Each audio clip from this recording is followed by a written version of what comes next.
Hi, it's Jeff, host of the podcast. My latest author interview will be up in just one moment. I'm not going to ask you to buy anything. I'm not going to ask you to go and review the podcast. What I am going to do is take just one brief moment and ask you to recommend the podcast to just one friend.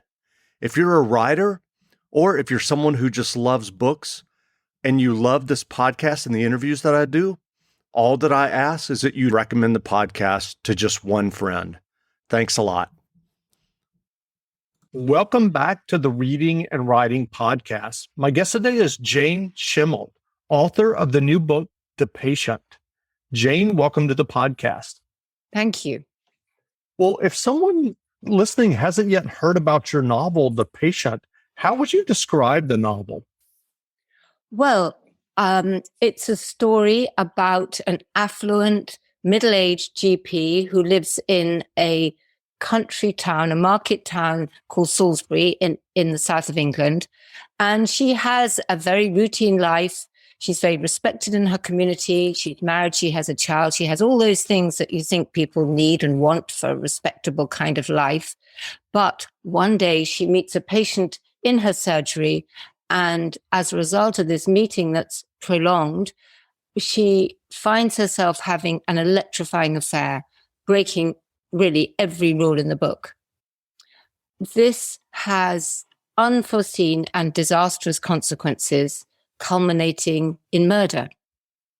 And it's a story really that I wanted to write because one of the themes is mental health, the other is second chances. And I also wanted to investigate how shocking events can play out in a small town community. That's great. I'm curious, do you remember the original idea or impetus that led you to write The Patient? Well, I think like all ideas for quite a complex project, it came from several places, but there was one event that occurred really many years ago. I mean, this has been buried in my subconscious for a long time because I was a doctor before I became a writer. And before I was a doctor, I was a medical student. And one day I was in casualty, kind of waiting to see what happened because that's a useful way to learn. And in came this young lad who was in the grip of a severe psychosis, manic depression. And he was very arresting because he was walking up and down, talking 19 to the dozen, disheveled, eyes glittering. And he said, I always remember, he said he felt like an aeroplane running down the runway, about to take off, fully charged. And funnily enough, I knew exactly what he meant because I was quite wired myself as a sleepless medical student. Well, as anybody who's sleepless, these kind of things can happen. You can kind of feel the edges of mania yourself. Nothing like the true and dreadful disease of psychosis, the illness. But all the same, I felt a kind of kinship. And I've never really forgotten him or the lesson about how we're all on a line. We share a baseline. And although you do have to go very far down it and cross a line to be seriously ill, we do share our humanity in the areas of feeling unwell or different mentally. And so I always thought, well, when I became a writer, I thought one day I might have the chance to talk about this young man in a different kind of way and try to reduce in some way the stigma that surrounds mental illness, because it's actually growing. Serious mental illness. The stigma against that is growing, and reading is a great way to encourage empathy. So I think that's the original seed of the story, to be honest. Yeah. Right. Well, what was your writing journey that led you to write and get your first novel published? Well, it was a long journey. I think it began at school when I absolutely loved reading and writing. That was the thing that kept me writing away in the attic. I remember it.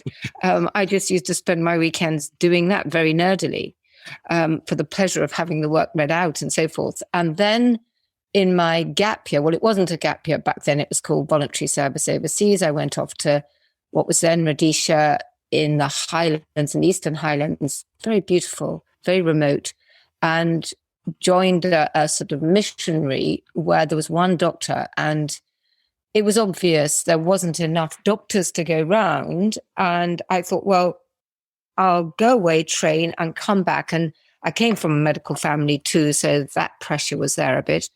And I thought one day I'll come back to writing. I always read, which was the link. But it was only after I had my family of 5 kids, I didn't go back, at least I didn't go back straight away, and that space began to open up again. So quite late on then, I kind of had the chance when my girls went to university. I had 3 boys, but they were a very tight group at home. And that was when my daughter said, go and write, go and start it, Mum. You want to. I didn't know if she knew. And I did a diploma then while being a GP. And then I made the decision, because I loved it so much, that I'd do an MA. And then as a result of the MA, I had found an agent at the launch we did of our anthology. Everybody in this MA year submitted a chapter. And then that was sent to agents all over the country. We met they all came and met us, not all of them obviously, but quite a bunch came and met us in Foyles in London. And that's where I found an agent. And then she got me my publishing deal. And it all happened quite fast, actually, which was lovely. That's so great. That's it in a nutshell, really. So what was your writing process when you were working on The Patient? And I'm curious, is it the same from book to book? Did you outline the novel before you started writing, or do you just have a vague idea and jump into the narrative? How does that work for you? It's a really, I'm always asked this question. And if I was really honest, I would ramble for ages. So I will tell you kind of an answer that's true, but doesn't capture the whole kind of messy process. I think at the beginning, I try out an idea.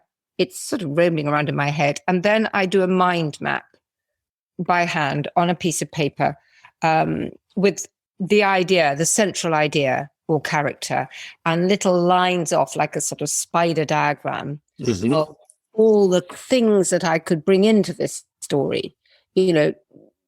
Somebody's family, his friends, his enemies, his setting, what might happen in the end. And then I think what I do then is to write a chapter, headings, really, just headings. So that makes a path. And that is the beginning of the story. It's a path. And I do roughly know where I'm going to go, or the ending is very open, because that changes as the story develops.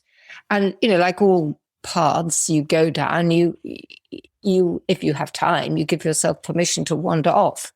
And that's what happened, really. I think that's the outline, but of course it's full of times when you go fast. I did a writing retreat while writing the story, and we all woke up one morning, and the brief was we'd sit down and write by pen, as it were, or pencil, on your pad. I remember doing 10,000 words in about 2 hours. I was so on fire. So that went in the book. But mostly I write on my laptop, because although I love writing by hand, you've only got to write it all again on your laptop. So, time, we don't want to spend that much time doing it. Yeah. So have you started working on another novel now? I've finished the next novel. Well, when I say finished, I've handed it in because there was time in between the edits last year. Wait a minute, we're now 22. I can't remember when I started it, but it's been handed in, and I'm actually into the next one. But that will have to stop when my edits come back, because I expect there'll be quite a few things to change. And I'm curious, with the novels that you've written, what has the editing process been? Have you ever gotten editorial feedback where you had to go in and spend, a lot of time making huge changes? Yes. I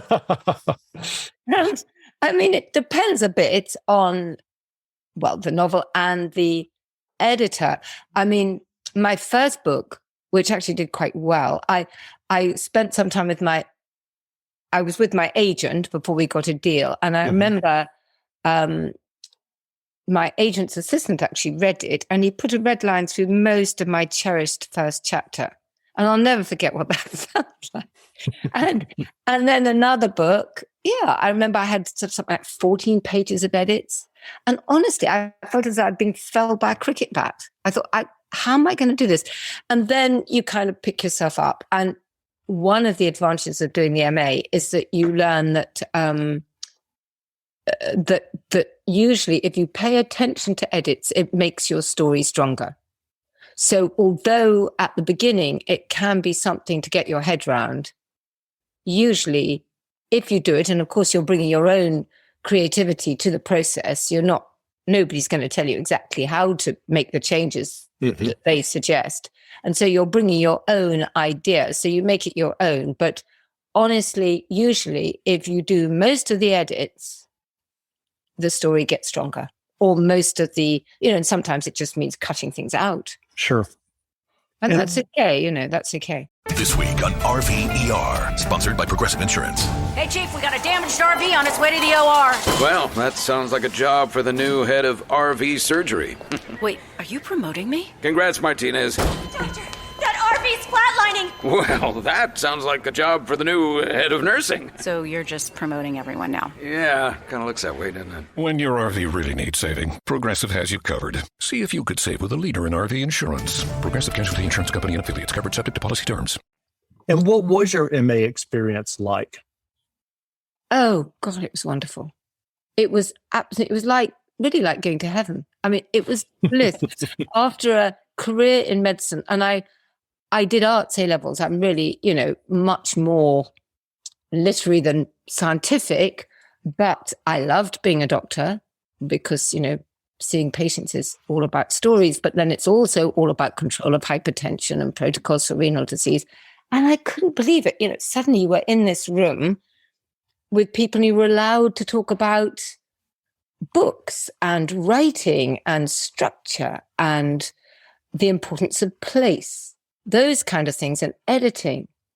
And honestly, it was so wonderful doing that. I kept thinking, am I really allowed to do this? Am I really allowed to spend the entire day talking about my favorite authors or how I go about writing or the improvements to my chapter?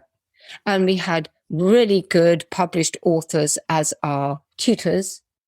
So I just kind of drank it all in. And it was in this stunning place where you had to walk. It was the house that belonged to the Methuen publishing family, Caution Court. And so you walk every morning when you walked across a lawn which was full of peacocks.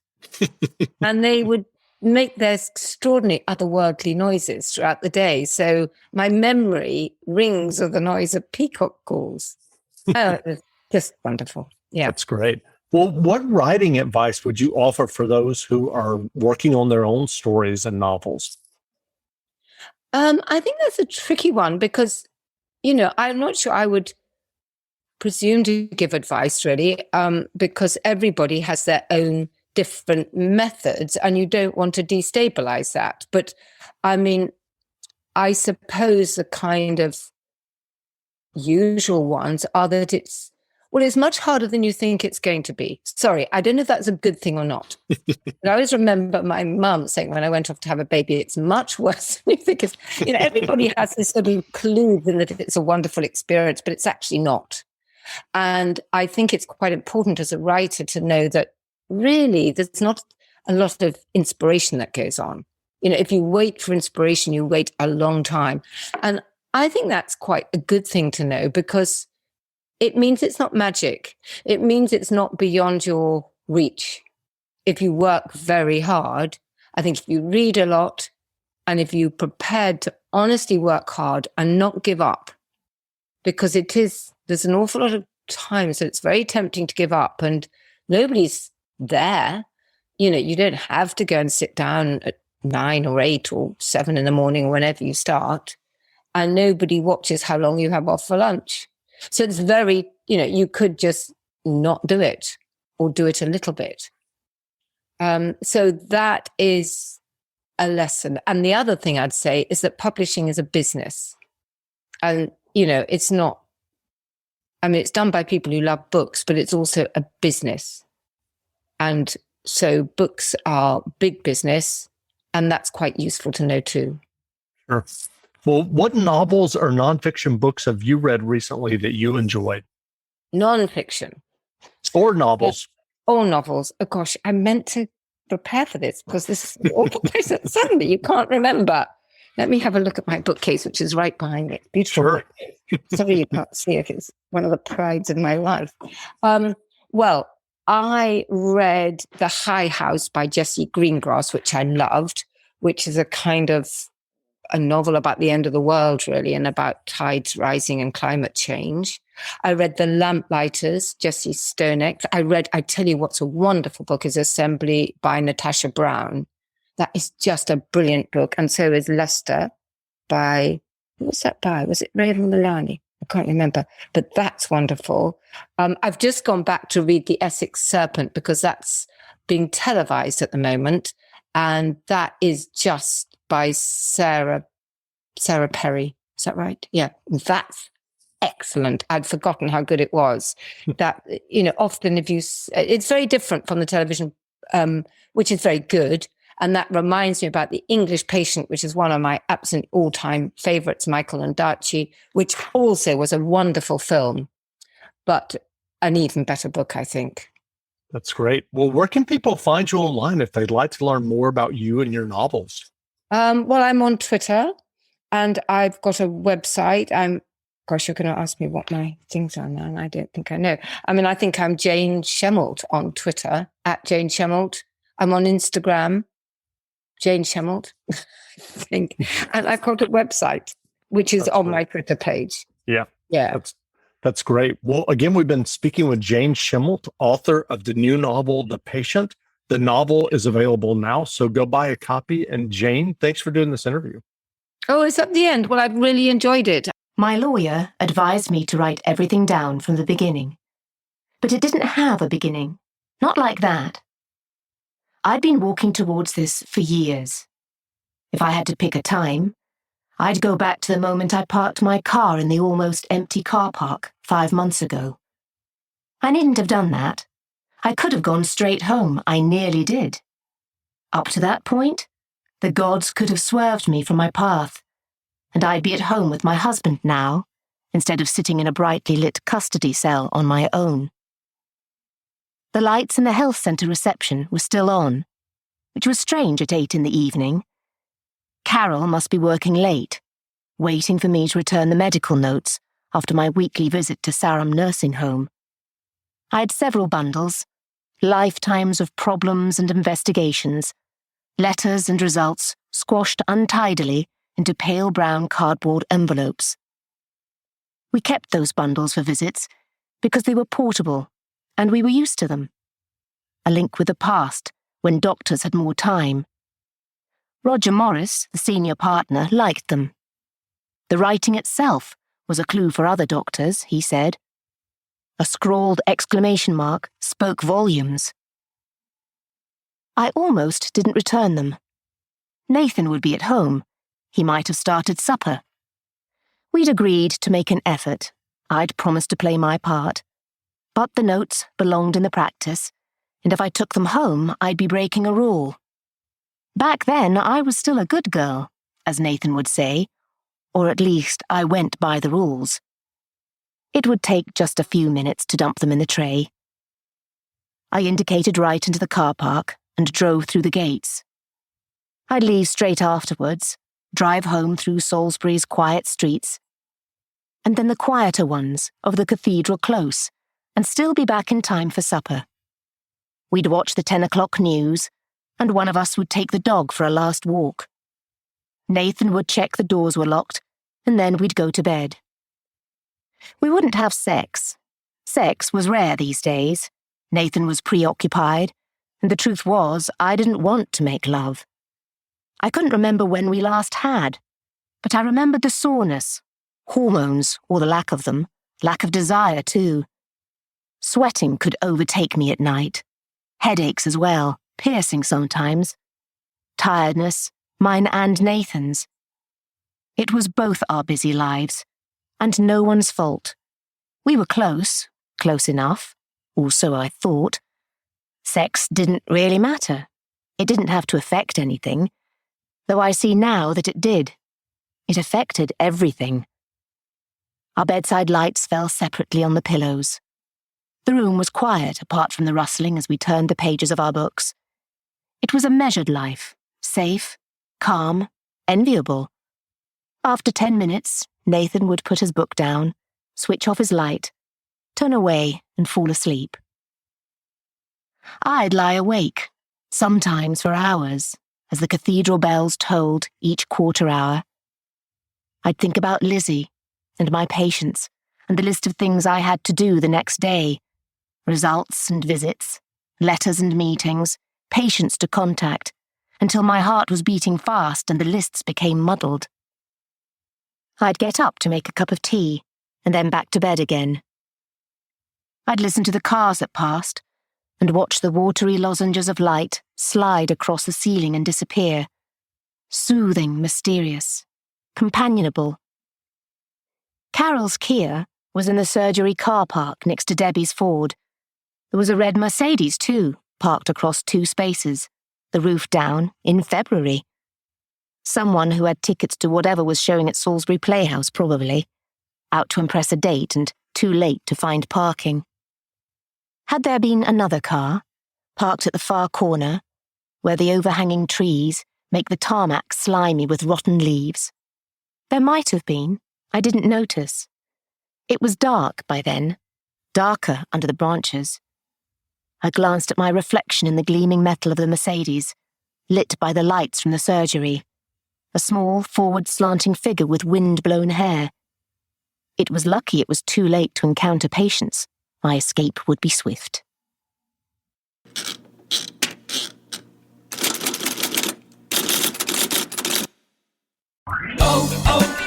O'Reilly! Stay cool this summer with AC Pro and O'Reilly Auto Parts. Right now, get a $15 O'Reilly Auto Parts gift card after mail-in rebate with the purchase of select AC Pro ready-to-use refrigerant products that include a hose and gauge. Beat the heat before you hit the road with AC Pro at your local O'Reilly Auto Parts store. O'Reilly Auto Parts. You could save big when you bundle your home and auto with Progressive, but when we just come out and say it, it feels like it falls a bit flat. So we're going to use humor. But we don't want to insult your intelligence, so nothing too goofy. And we need to avoid any polarizing topics. Oh, and it has to be about how you can save big when you bundle your home and auto with Progressive. You know what? Maybe humor is a bad idea. Yeah, it's never going to work. Progressive Casualty Insurance Company and Affiliates. Discount not available in all states or situations.